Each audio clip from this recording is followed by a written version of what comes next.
Good morning, everyone. This is Philip with a quick midday update. I wanted to share with you guys the progress of the flows. Again, let's see. All right, we're back to green. So, all right, guys. Hi, guys.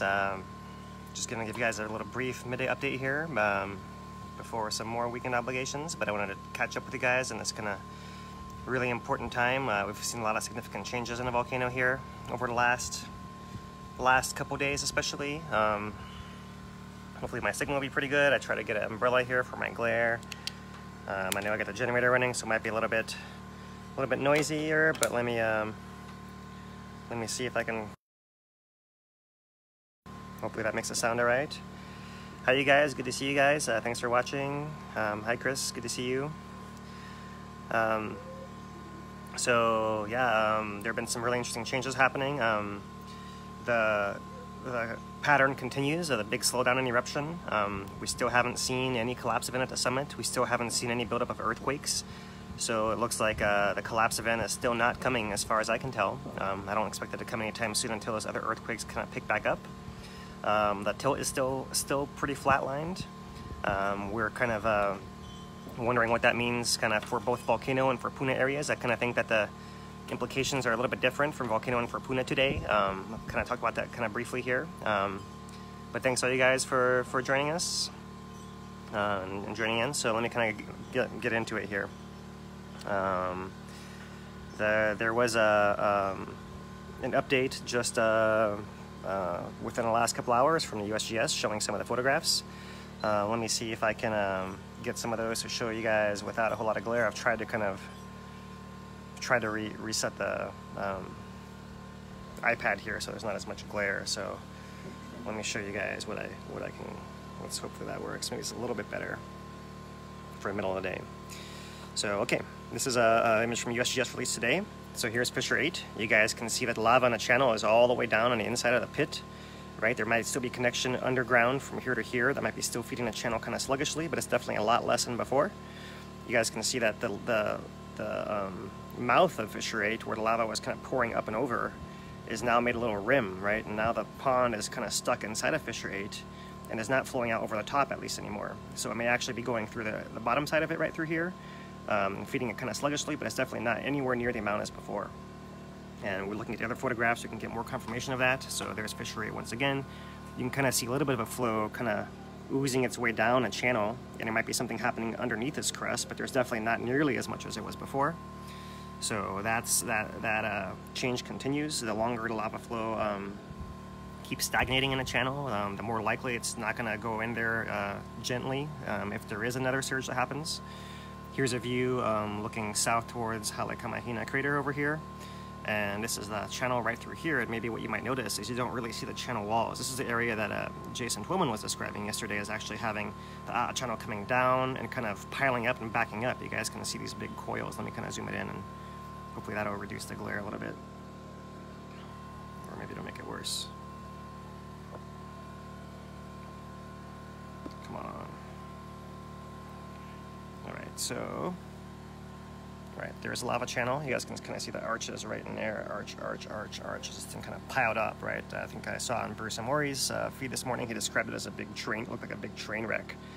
And that kind of looks like what happened. Yeah, the lava was coming down, kind of piling up at the bottom, building up, these coils rising up out of the channel. So now there's actually a rise in the ground over top of this area right over here, which means that any lava going through here has to go through the tube. There's no more path over the top for it to go over top and kind of stay in the channel as well, if there were to be a surge. But that's looking more and more doubtful now. That we'll have at least a predictable surge because the pattern of earthquakes has been totally broken at the summit. So we'll look at that here shortly as well. Next photograph, here we are looking at the area just right around Four Corners. Let me see if I can pick out the roads for you guys. It's kind of hard to see, but that's the Kapuho Beach lots, or I'm sorry, Government Beach Road over here, and then the Lighthouse Road kind of goes off in that direction over there. So Pukapoho is Green Mountain is over here, right? And this is the one that I was showing you guys yesterday. Kind of lava actually pushed back through the old channel and was leaking out through here. So this is the active flow right here. This flow right here. There's an edge of it right through there. You don't see it very much active in this kind of morning time photograph, but it is maybe a little bit of red right here at the front of it. These big chunks of rock are actually pieces of the old 1960 fissure, actually. So it's kind of high ground the kind of the ridge of that rim, and the flow is kind of going right through the middle of there. Let's see if we can fix the glare a little bit. I tried to find a nice box to put over, but I had to settle on the umbrella, and maybe I can make it a little bit lower.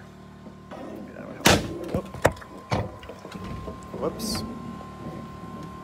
Sorry guys, I'm still here, but let me see if I can make this any better for you guys. Kind of hard, but just a minute. Let me try here. Whoops.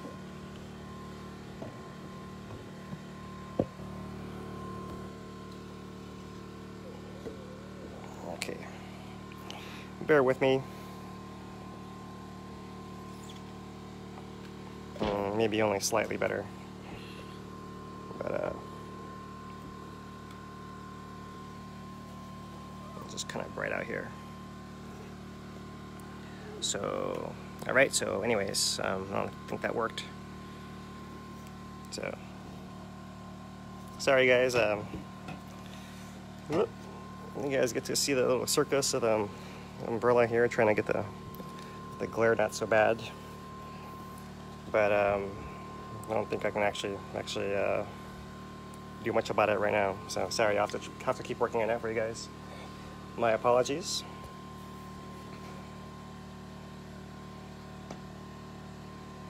There, maybe that's a little bit better. All right, so there's Pukapoho. There's an edge of the flow coming down here, filling the edges of the 1960 fissure right over here. All right. So yeah, I know I could do some things about the glare. The problem is I have to actually sit in this one exact spot in my deck, and if I move anywhere from here or face the other direction, it doesn't seem to work.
All right, green, here we go.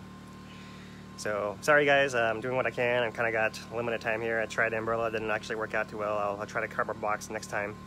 But you know, this is what I got. I just got the red umbrella right now, and I got this one spot in the corner of my deck where I gotta sit to make this work. So I have to kind of face the same way, and I'll keep working on it. But for now, we'll just have to deal with what we got. So, sorry guys. Anyways, back here to the image of, there is Pukapoho up there, and there is a lava that kind of pushed through the tube and is leaking out here on the edge of the 1960 fissure right through here. Right, so that flow is still a little bit active. According to USGS reports, they say that this is kind of sluggish and is not moving that fast. It may actually get to the point of crossing the road like Bruce and Mick reported this morning, kind of off the image over here. But it seems like it's not going to really push that much considering what they're saying. They're saying everything is kind of sluggish. This is the most red lava they actually saw. So let's see if I can get a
here's our view of Pohoiki.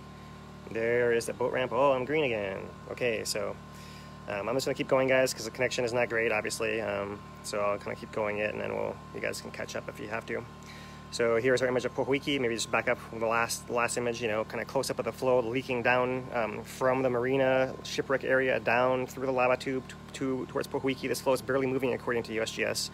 You guys can see huge channel walls. There's not a whole lot of flow there. It's like a thin sheet going on up there. And a crust kind of breaking apart and just barely going, not even bumping into each other. That's how slow this flow is going right there. So, but Pohoiki itself, here's the active flow along the ocean. It's kind of creeping closer and closer and closer. The USGS is reporting, I believe, 200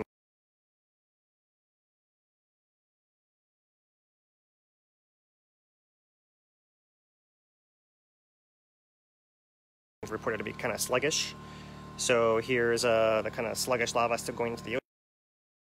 From the ocean, I'm not sure how it looks. It might appear to be fairly big still. Like, look at this big pad of lava that looks like it's flowing in there still.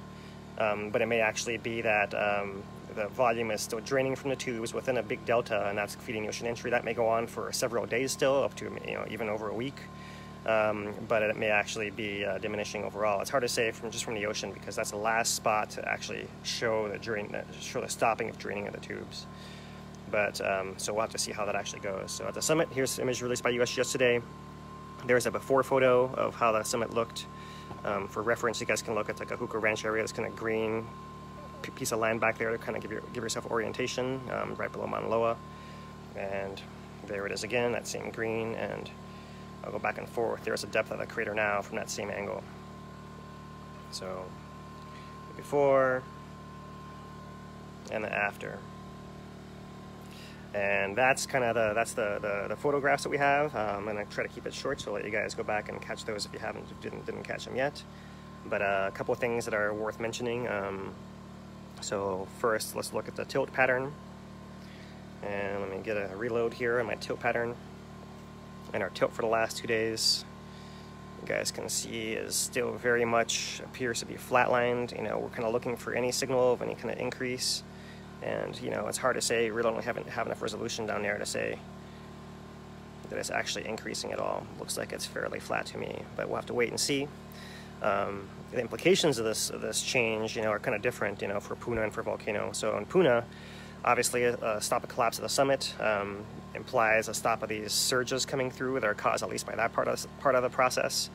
And kind of corresponding, we kind of see the stop and all these earthquakes that preceded the big collapse event. We don't have any of those happening anymore. It's really quiet up in Volcano, so it seems like the collapses have actually stopped, even though we are at our longest time since the last collapse. I don't think there's another one coming until we see those kind of earthquakes picking up again. So there's that. Looking at the vertical component, you guys can see that the dropping seems to also have been leveled off right there. And this instrument as well, maybe a slight drop at the bottom. It's kind of hard to see when it kind of wiggles around so much, but here a similar thing. There's a lot of variation, a lot of noise in there, but generally leveling off as well. And this one, with a 5-year plot, we don't have enough resolution yet to see what's happening here at the very end, but we would expect it to actually flatten off here after this.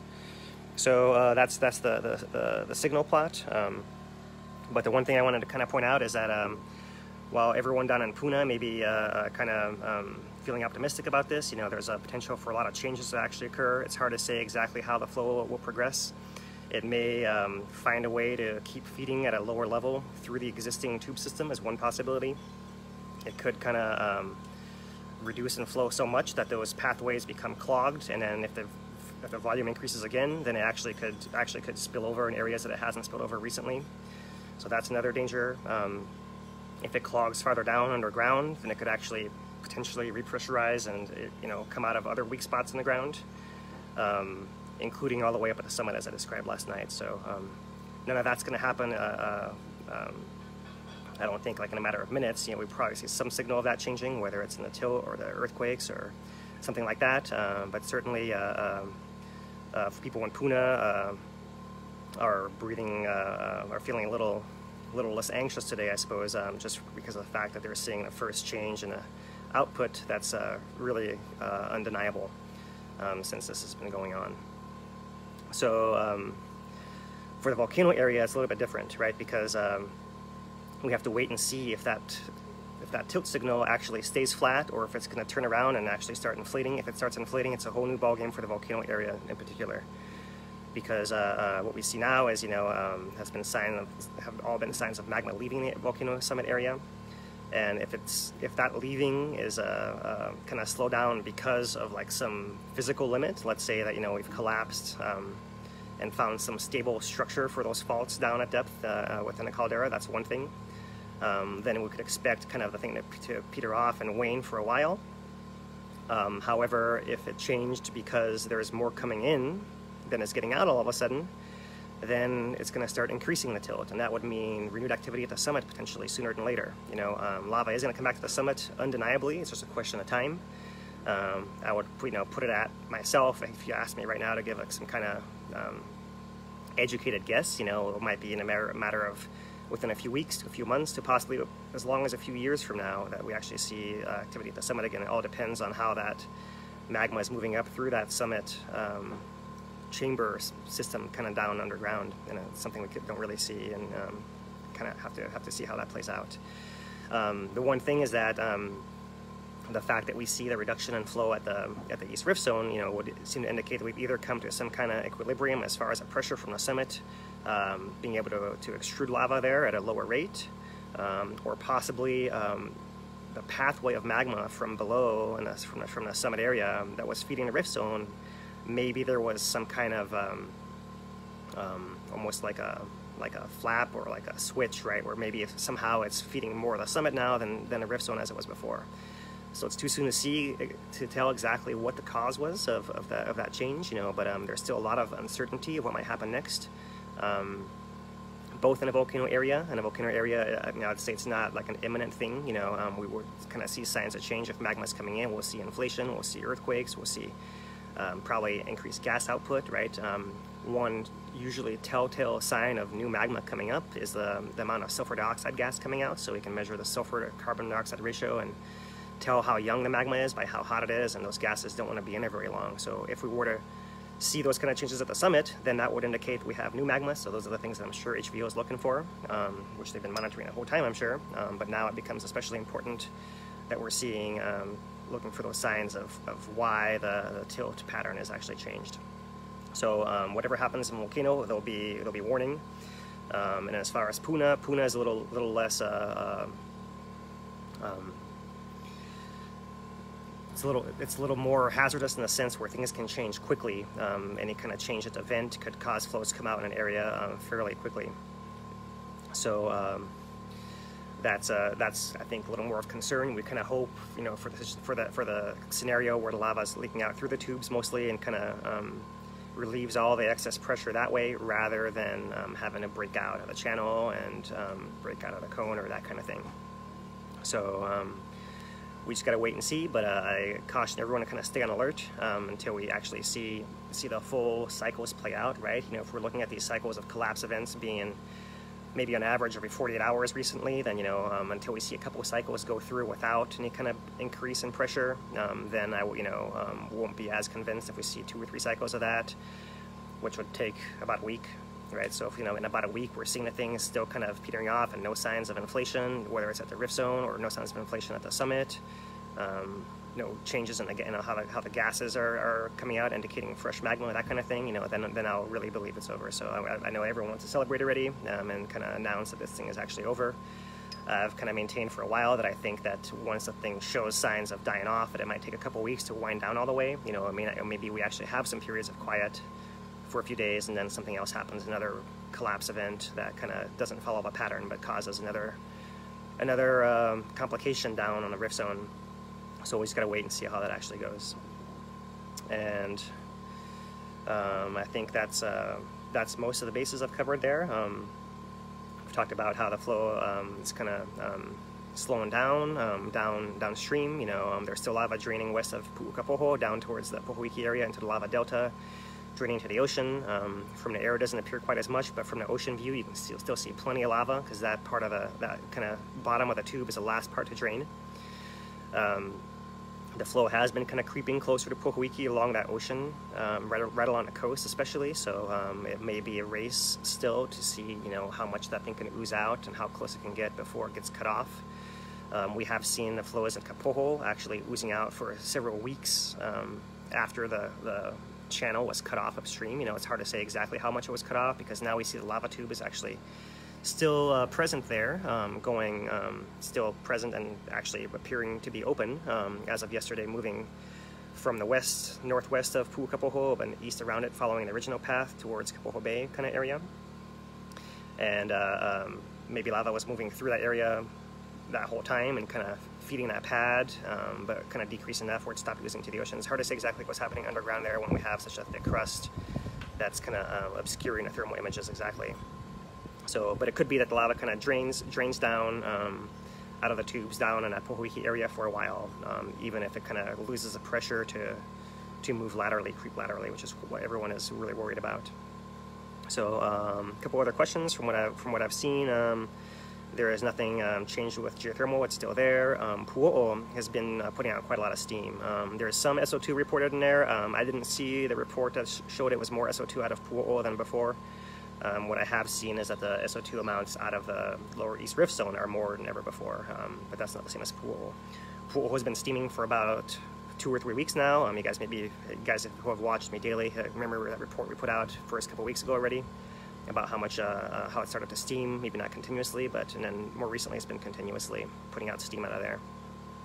And one thing that we expect is as the areas that magma has been traveling through start to cool down because of less magma in there, because of the heat dissipating through the rock, essentially you'll be able to cool it down a little faster than you could before because not as much heat is being added into the system. Then as the water can kind of slowly, the groundwater inside of the rocks can kind of slowly move towards that area of heat, it'll start putting out more steam. You know, when it's really, really hot, the water can't even get that close to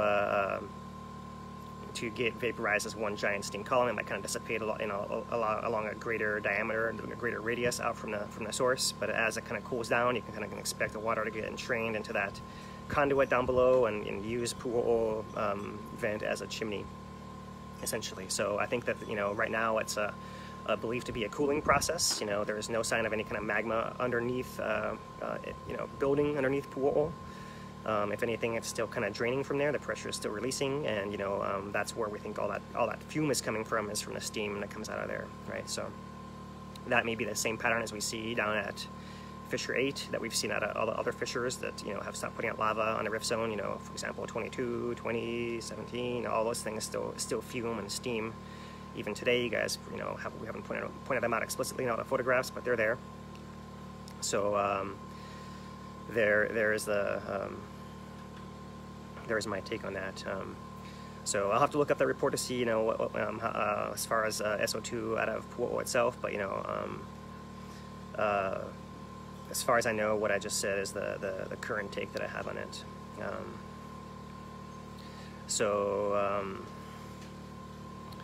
I'll follow up on that later on. So earthquakes are slowing down all around. I'm kind of scrolling back through the comments. Nathan reports that deep earthquakes under Pahala have also slowed considerably. New steaming cracks anywhere. There have been reports of cracks still kind of moving and down in the Highway 130 area, and also as well as in Leilani, an area of the Fissure 10, at least, if not further over than that. So there's a still movement, you know, as the magma kind of reduces pressure, then the ground above it can still settle down a little bit more. So one thing I wanted to kind of read out for you guys, you know, just to kind of temper the optimism still. I mean, I know that's what, you know, what I especially want to feel. You know, I think that I'd like to really believe it's over, but you know, I think we should all kind of just still stay cautious about this. Like, I don't want to. I mean, I would like to really emphasize that, and I'd like to read for you guys. You know, one of the lines of the report they put out this morning. You know, which I don't always do, but I think it's important, you know, to be really clear about this, right? So, what they say is, where is it here?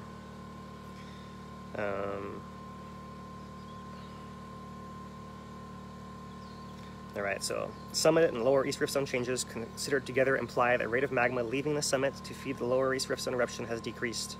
How long this condition will persist is unknown. It's possible the outflow will pick up again, resulting in renewed summit area deflation, leading to another collapse event and renewed eruption vigor on a lower East Rift Zone. So they're warning that, now here's another line right here. It is common for eruptions to wax and wane or pause completely. A return to high levels of lava discharge or new outbreaks in the area of active fissures could occur at any time. So just wanted to, put it out there. The official word here is exactly that. That it's still we're basically, it's not uncommon for the things to start and stop. The fact that it's stopped may actually allow it to build more pressure, which may actually allow it to start again. So that's kind of why we have that kind of instability, uncertainty of the end of the eruption here that I've been kind of warning about for a while already. So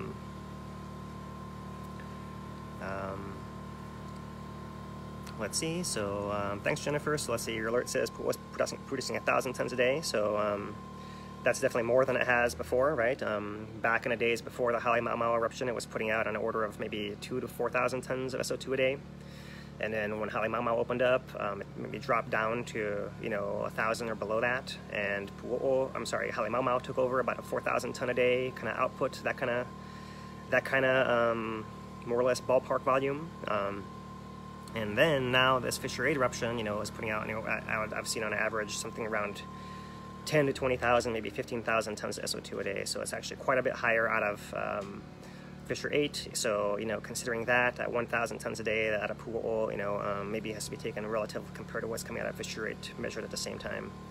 So that's an interesting there. You do get a lot of sulfur coming out, just kind of dissolved in the groundwater, right? That's kind of one of the things goes back to the geothermal plants or the steam vents, kind of smelling stinky sometimes, those kind of things. So there definitely is always going to be sulfur in there, but it's kind of the ratio of the sulfur dioxide to carbon dioxide in particular that we like to measure to tell if there's new magma from depth coming up compared to magma that's kind of been sitting underground for a while, being remobilized and being caused to erupt. So I think I'll leave it at that. You guys catch up if you didn't catch the beginning of this. I'm gonna go to a friend's birthday party. And afterwards, I'll be heading up to the Lava Rock Cafe, which is hosting a gathering of Hawaii trackers tonight. Between 4 and 6 is a happy hour at the Lava Rock Cafe. So if anyone is in the Volcano area, you can come up and you're welcome to join us and talk story about all these recent changes.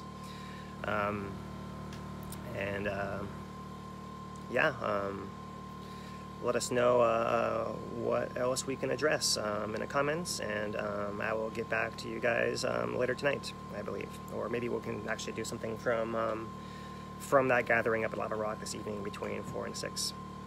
So thank you guys, thanks for watching. Sorry I don't have more time, but I'm going to take off and go help prepare for our afternoon excursions here. So thanks.